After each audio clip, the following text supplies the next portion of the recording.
reality. Alpha, I don't know if you have music related, but I want to go over to this thing because Mm-hmm. I feel like this body of work where they come forward with now, Haile Selassie I is Ethiopia, Mm-hmm. Volume 1. So we really want to get into this thing now because a lot of people have different thought processes of Haile Selassie I. We know Mm-hmm. our perspective as Rastafari. What was the main intention of writing a book of this nature? Because we see a couple things. We start read the forward because it just reached. So we start Yes, read the sir. forward. Yes, We not sir. really dig into it as yet. But we start look over a few things. And what was the original goal of creating this book? I tell people I'm an actionist. I'm an attorney, I'm an artist, I'm an author, but I'm an actionist. Actionists mean that we take action. So I wrote the book that I always wanted to read as a young Ras, the book that I was looking for coming into the tribe because I started this tribe as a skeptic, you know. I tell people I was a reformed gallus coming through Howard University, come through that route there. My cousin embraced Rastafari and Nisima talk about His Majesty and Haile Selassie. And you heard about him from dancehall and things, so you know it from a musical perspective. Cause them time there, I was one of the biggest Bounty Killer fan. And you know it, so you know about from sound, and I'm big into sound culture, so from that perspective, about Haile Selassie. But now my cousin now embrace Rastafari, and so BRS used to be at my gates at Howard, Chalice Abon, and my gates was like the gates now, reasoning upon reasoning, and I wanted to disprove, oh, this little man, them I give so much reverence to this man, So I was working at the computer lab at the time, work study, and I start research online about Haile Selassie. And the more I start search, is the more fascinated I become. The deeper I dig, is the more it's like a layers. It just you can't, you know. And then I start realize, so that's how I even started to read the Bible because I didn't grow up in a religious household. My parents were Pan-African, and my father is more the Nkrumah kind of socialist Pan-Africanist school, so not from a spiritual perspective, but more political Pan-Africanism. So my father even said, he didn't want me going to a church before I was 18 because the brainwashing and them thing there. So it's true Haile Selassie now I see him start talk about the Bible, make me even go into the Bible. So I remember a summer where I read the whole Bible from start to finish, Genesis to Revelation. So fascinated because, exposing myself to these things, Judah, throne of King David, Solomon, I try to connect the dots, So I see this covenant in the Bible sworn unto King David of the fruit of your lines. I shall set up a son upon your throne as long as the sun and the moon endure throughout all generation. And when I scan the whole earth now, it's only Ethiopia I see keep up this tradition. You know what I mean? Because I'm looking at Jerusalem and I couldn't find no throne of David. I go to Vatican, I see a Peter throne them I defend. And then I go to Ethiopia and I'm looking at all the historical sources and Ethiopia's story is checking out, through the annals of history. So whether it be Flavius Josephus, Jewish historian in the third century, 70th century, after the destruction of the temple in Jerusalem, who writes about the Queen of Sheba coming to King Solomon, and these things are, or you have, the Roman historians who are writing about the Jews thinking that they're coming from Ethiopia in the works of some of their historians, and you look in the Bible, the Ethiopian eunuch, the Ark of the Covenant doesn't appear after the reign of Solomon, which checks out with the account in the Kebra Gas. You know what I mean? So all of these dots I'm connecting through my research and going through. But the thing that I'm encountering when I'm reading these books is that everything is disjointed. So I wrote a book that kind of puts everything, because when they talk about Ethiopia, they don't talk about the rest of Africa. So I was always curious. So when them think they are going to Ethiopia, what was happening in Ghana? What was happening in Congo? What was going on in Nigeria? you know. So I wanted to write a book that had a Pan-African perspective that incorporated Ethiopia, because what happens is that the Pan-Africans take out Ethiopia because of the Christianity element, you know, they don't like that part there. So they take out Ethiopia from the Pan-African narrative. His Majesty is erased from that side. The Europeans, they love Ethiopia, but they take out the Africa side because they don't want Ethiopia connected to Africa. You know, so you're getting all of these disjointed narratives. You know, so I wanted to combine all of these narratives, including the scramble for Africa. So you'll see in the book, you know, for example, chapter 2 is all about the Berlin Conference. And I wrote it from a griot perspective because I also don't like reading history and it's too dry, you know, and I like epic fantasy like Lord of the Rings, Game of Thrones, you know, me like them something there. So I wanted to write it in a style, you know, that kind of invoke that kind of feeling for the reader, so that, you know, you can see the epic scope of the story of Ethiopia, because I feel that the story of His Majesty is the greatest story of humanity ever told, you know. And this is why I wanted to tell it over 7 volumes. This first volume is just dealing with the birth and the events leading up to the birth, which is why it's called The Rise of the Priestly Warrior Kings, because I deal with Tedros, Johannes, Menelik II, Taitu, and His Majesty. So you can see, you know, to see the greatness of His Majesty, you have to understand the context into which he's being born. You have to understand what he had to overcome to do what he is. Because to me, that was the wonder that made me say, okay, this is the Almighty in flesh and bone who sitteth upon King David's throne, you know? And I can say that without apology. You know, I didn't write the book from that perspective. You know, I'm letting the reader draw their own conclusion, but I wanted to bring it from a perspective that brings you all of those pieces, so you can see when you hear a Rastafari make these declarations about this man, you can have a better understanding why. You know, the first line in the book, chapter 1, his cries were drowned by thunder.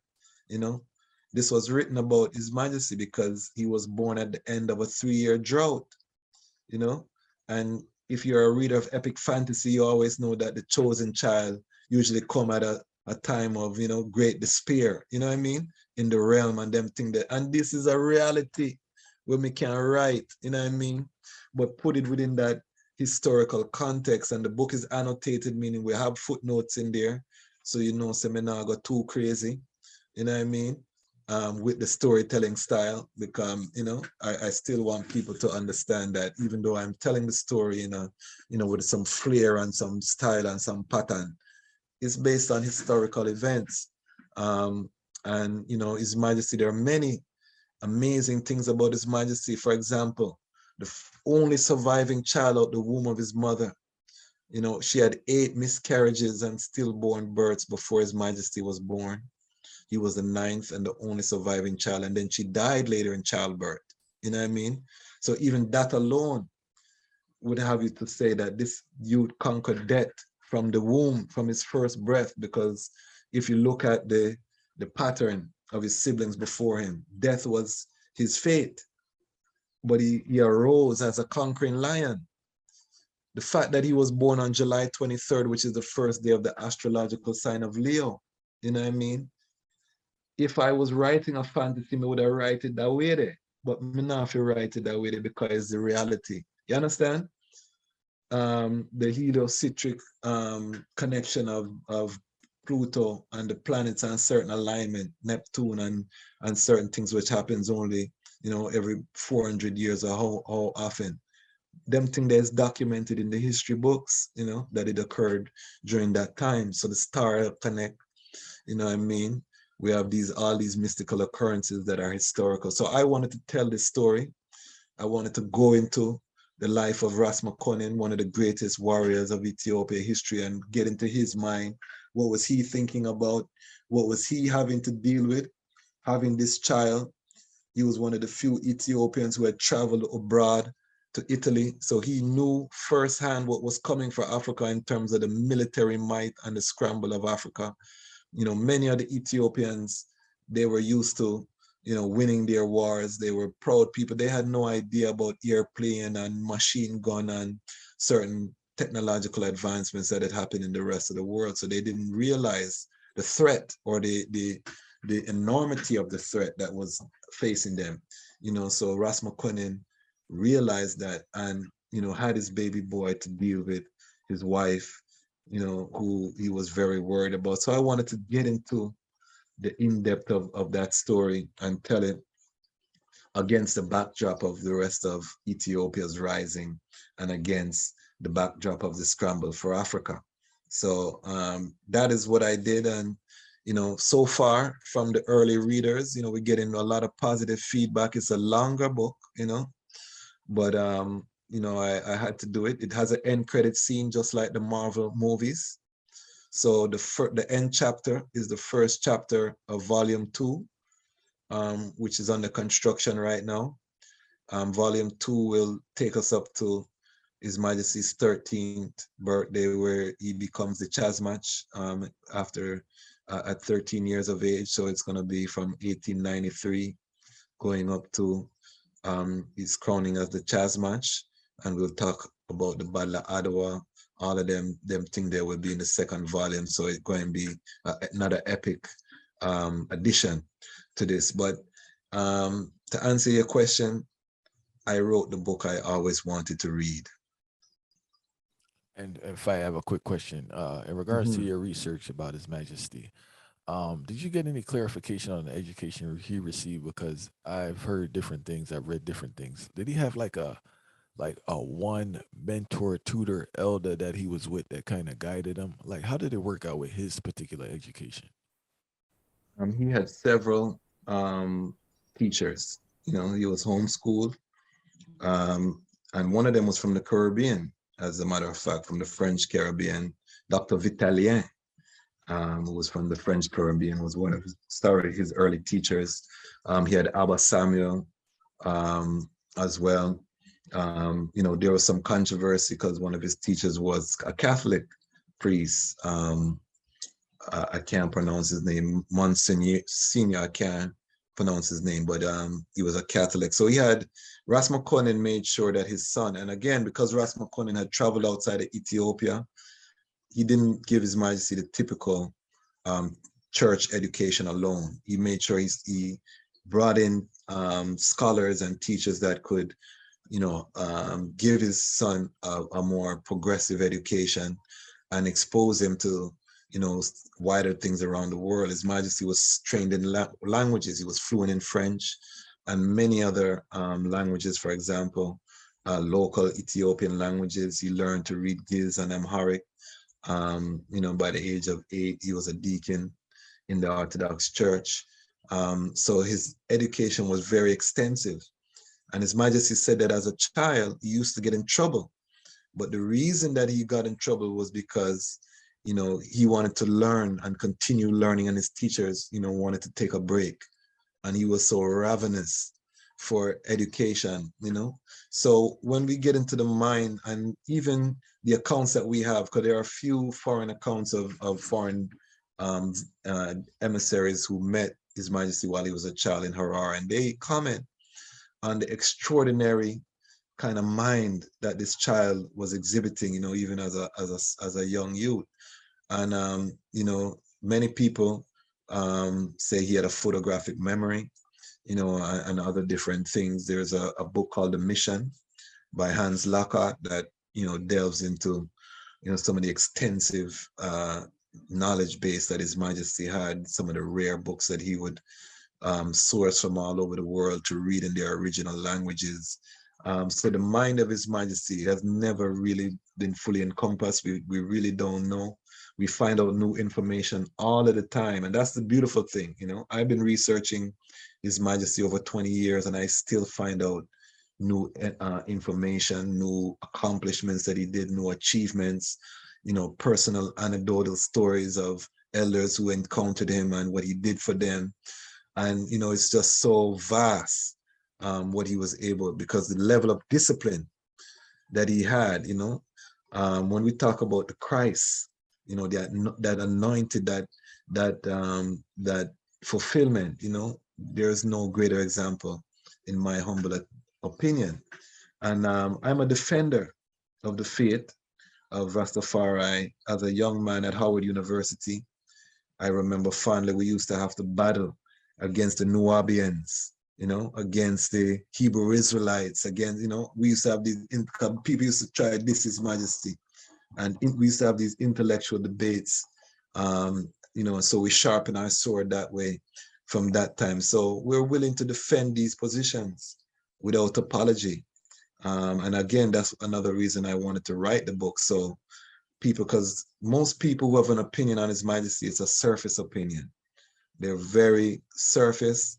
They're going with the propaganda that they've heard about His Majesty, some little buzzwords and footnotes, and they have no idea the achievements, what he overcame, what he was able to do with so little. Because to me, the fact is greater than the fiction.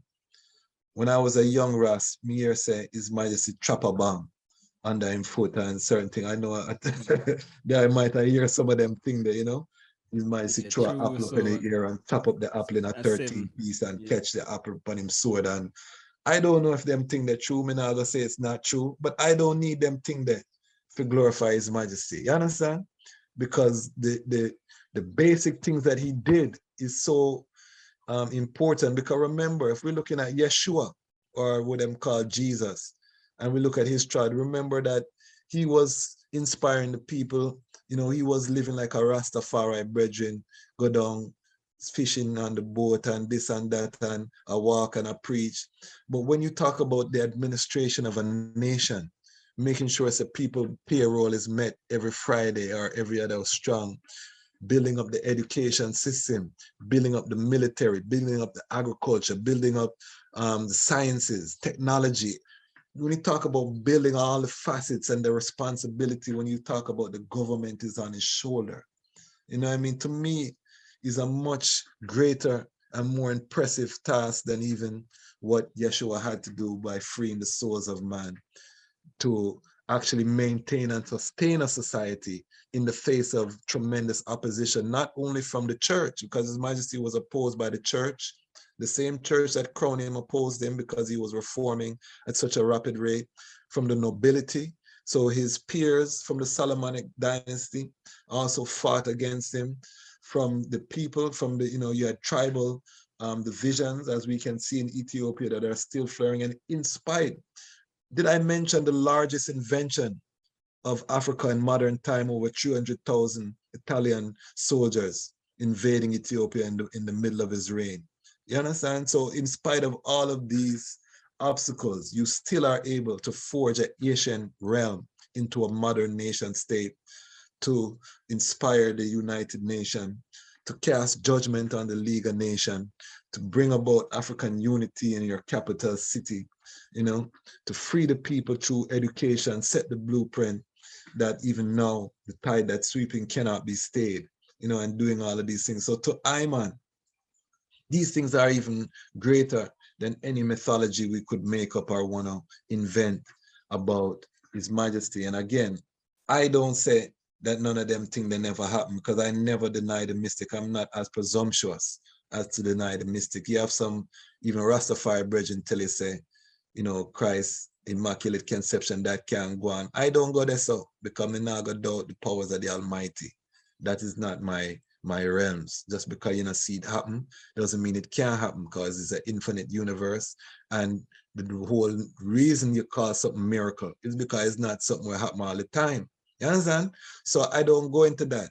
You have some man that say when His Majesty went to Haiti, Papa Doc turned into a leopard, a black panther, and His Majesty turned into a lion. I don't go there so. You know what I mean? But me not gonna say it can't happen. You understand? And I love These how are I love how they segue the reason right there. So because from there start reason and mention historical a whole heap of times too. I really want to ask that question. I feel like say a lot of uh, Rastafari ancient along with other people who cite themselves and way they live it there Rastafari. You feel like them contribute to some of the misinformation that go on Haile Selassie in regards to where them don't have any knowledge themselves of any of the historical context. But the fantasy portion is where them tend to ear on that side of things, and then it in turn now make people looking from the outside and them and the teachings with them are come off and now with the fantasy part of it. I feel like say Haile Selassie I never made as much contribution because me and you know that once we dig in our history we can know 200 schools over the and more over the scope of 10 years and all of these being the minister of education himself directly while still being the leader of the country. We know about all of these things and the role we're playing at the African Union and all of these things. But you feel like enough of the ancient them contribute to the misinformation out there about Haile Selassie because them focus too much on the fantasy part of it. A sensitive topic because I've sat at the feet of many of these Asians, and to them I owe a tremendous debt of gratitude. And I want to just put some context because these Haitians, a lot of them were forced out of the mainstream educational system because they chose to embrace this tradition. They couldn't go into public buildings. They were beaten, they were trimmed, they were brutalized. Some of them lost their life because of declaring the glory of His Imperial Majesty Emperor Haile Selassie I. So they did the best with what they could. A lot of them were coming from a biblical perspective. Some of them were semi-literate again. Some of them didn't get a chance to be formally educated, but they were brilliant in terms of their mind capacity, their knowledge of nature, how they interacted, so they had other redeeming factors. But to answer your question, definitely some of the stories need historical verification, and they were word of mouth. And when you are in an intellectual debate, because if we're trying to now show people the benefit of Rastafari or the direction that we need to go, because this is also kind of hurt the movement in terms of it becoming too religious. And His Majesty talk about spiritual and material balance, as we know, as you say, when we look in the speeches, we see that we had a generation that used to burn papacy. And when they say burn papacy, that means any kind of paperwork, signing, so all of the trappings of business were seen as Babylon. And I do believe that it was a setback to us economically, but then on the other hand, because of that stark separation and because of where they're coming from, they also established the integrity of the movement. You know what I mean? In terms of that spiritual power, that I as a younger youth in the faith could go to any garrison, and walk through with my covenant and feel safe, and people are heal me, that I could go to Ghana and be in the far village and a youths run up to me like me a star and I said, Ja Rastafari. That was established by the legacy of the elders. I come in and inherit that. I never contributed to that part of it, in terms of the integrity that we as young people. So yes, there was some, and I can't say misinformation. I can just say there's information that cannot be verified.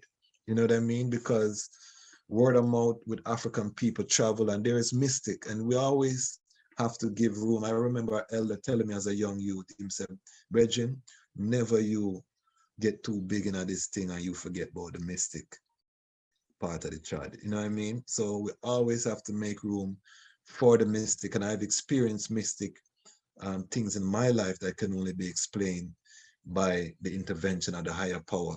So I never want to say that the elders are wrong. So even all of them fantastical things when we just tell you about Haile Selassie, like I said, I can't say them happen. And if I'm in a debate, I'm not going to bring them up. But if I'm amongst brethren and brethren, yeah, man, we talk about it, and can imagine and book, because we don't know.